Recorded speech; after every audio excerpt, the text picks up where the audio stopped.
Welcome to Databricks News. It's 1 month till the summit and we already have some exciting updates. Today I'm going to talk about Lakeflow Designer, UV Package Manager, DAPS templates, Genie scheduled tasks, notebook profiling, and function tags.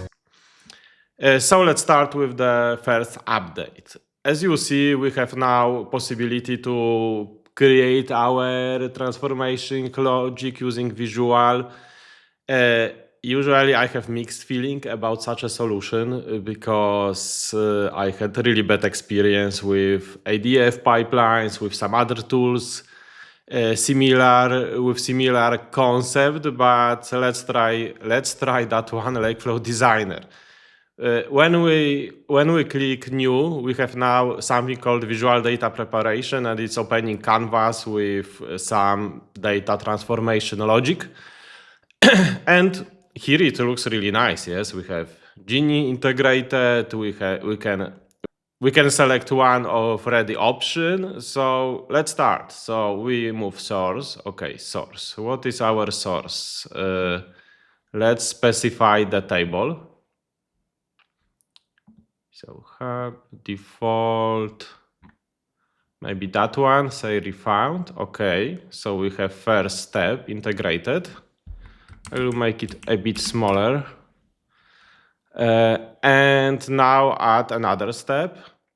So what we are adding, for example, to run on SQL command. Okay, so we put SQL command, and then we can run another step. So for example, output, and we specify some table for output. And what is the problem with such a solutions for me? The problem is, first one is that I cannot move it now. Okay, maybe that. Oh, this way. The problem is the code which is generating, because you make some transformations, and my first expectation was that it would be a SQL code. Yes, for me that would be perfect. Another option could be that, for example, you got zip with Python files, with just the script with Python, with SQL, so everyone is in separate file, and there is some logic like to import that files and, for example, run other notebooks. The third option could be the creation of the wheel.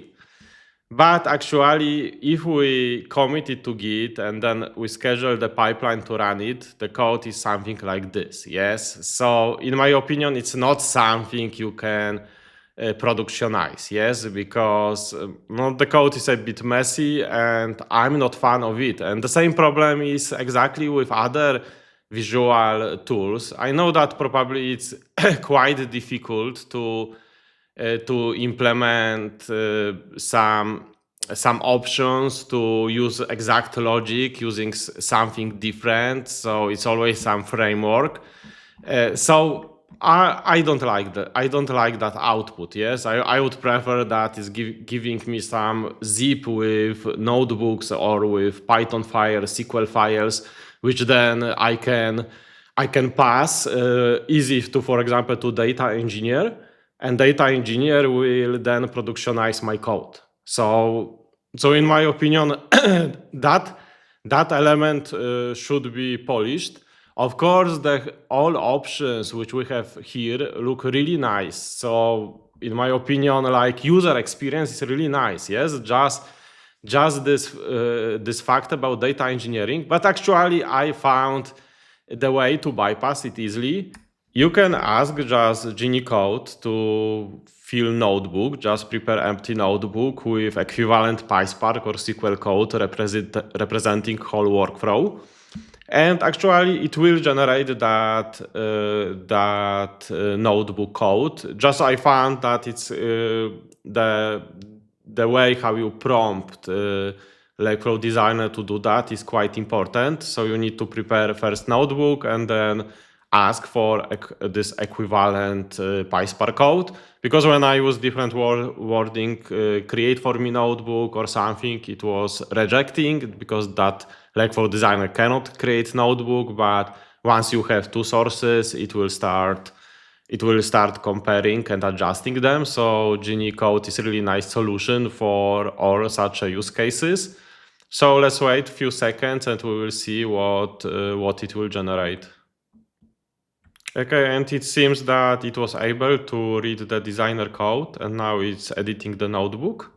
So let's see, we see that it's adding few cells. So actually it's really nice. It added documentation and also added all steps which we created in Designer. So you can use this way to replicate the logic from Designer just to normal notebook.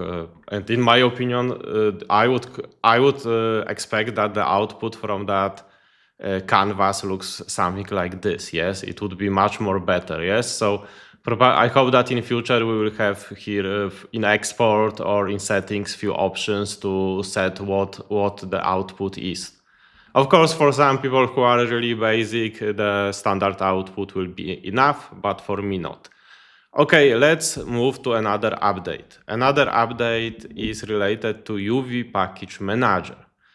And now if we have serverless notebooks and use runtime 5, then we can install packages using UV. And this way it's much more faster, but you need to be on that runtime 5.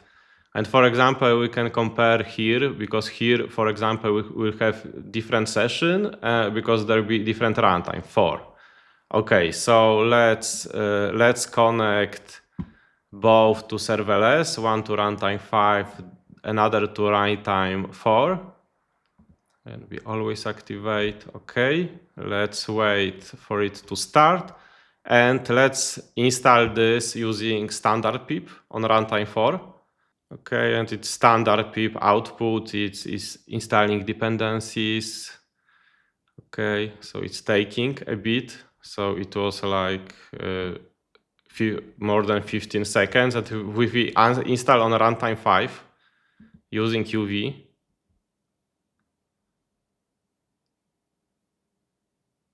then it's really fast, yes. So it's installed 5 packages in, you see, 31 milliseconds in prepared 5 packages. So it was really fast. Altogether, it took 5 seconds, so 3 times faster. Usually I see that it's 3 or 4 times faster using UV. So it's really nice, and I hope that soon it will be, it's just pilot, and soon it will be extended to all other runtimes. Of course, the things that I installed first using pip doesn't matter, because it was different runtime, so it was running on something like different Docker, yes. So it doesn't matter. But if you do reverse, you also see the same or new session, the same improvements. So really, it's like 3-4 times faster every time. Another update is related to DAPS templates. So when you used CLI, there was always this availability to use custom templates. So now I created here a directory template, and I put test template. Template is something which you prepare, so like standard YAMLs, but you need to use this extension template, and then you put placeholders, like that one, team name, project name, which then will be replaced during generation of template. So that the generator will give you a question with which variable to replace that placeholders. The same, you can use that also in file names. So everything which is defined with that 2 curly braces and dot will be replaced. Also, you need to specify schema. So because it will not scan all the files, you need to specify what properties are, and also default values for them. So it will be used by template generator, and then your workspace administrator needs to go to development in workspace admin and set here folder for custom templates. Then when we are in any directory, we can click create bundle, and we can use that our test template. Let's name it like video, and then we can specify all replacement of all placeholders which we specified in that template. So in next step, it will ask us just to provide replacement variables. So let's wait a few seconds. Okay, and it's now asking us, and we can specify, and the placeholders inside template will be replaced with that variables, and our bundle will be created. It's really useful, especially for enterprises, because you can standardize a lot of settings like tags, and then people will just use it. And I think it's making bundles much more accessible. Other updates related to Databricks 1. So if you go to Genie, because now Databricks 1 is called Genie, so I think that name is really successful. That's why Databricks rename 1 with Genie, and it's like Genie for business. So you can onboard people just to use that part, and the menu on the left now it's really busy now here. Yes, it's more and more option, and one of the option is that we can ask Genie to send us reports. So for example, we can ask, please send me report every Monday morning with stats for table, or maybe with sale insights. Okay, from table, hub default, sale found. I hope that it will find that table. So let's wait.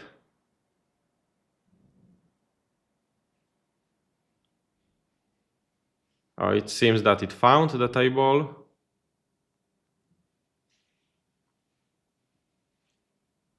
Does Monday 9 a.m. work for you?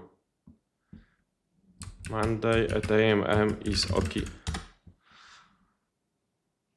Okay, and it seems that it created the task, and now if we go to schedule task, we can see that task. And also it's possible to create manually the schedule task. And what we'll do, it will just run that like thinking process and send us information in email that with the most important insights and the link to Genie. Yes, so I think it's just the beginning of this option, but I think there'll be more tasks, and I think that in future it will be also like PDF report will be included in the tasks. So that's the plan. But it's really nice, and I think it's time to onboard your business people to Genie. Yes. Another news is related to profiling. Yes. So it's small change, but now let's make it smaller or close that one. Now if we run the same experience is actually for Notebook and for SQL Editor. Now if we run some query, like for example the most basic one, select, and now if we select some column, so for example let's select user ID and click open selection details, then it's making this profiling. So for example it's showing how many distinct values are there and what is the distribution. We can select more columns.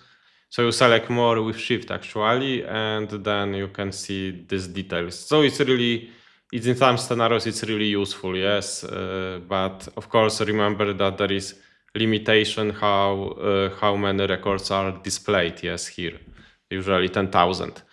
Okay, and the last update is related to functions. If we find some function, okay, let's go to my default schema. Here are two functions. Now it's possible to edit tags, yes, also for functions. And so it can be quite important, especially if you have functions which are returning some PII private information. So you can tag it that, for example, that function is returning a passport number, and then you can save it.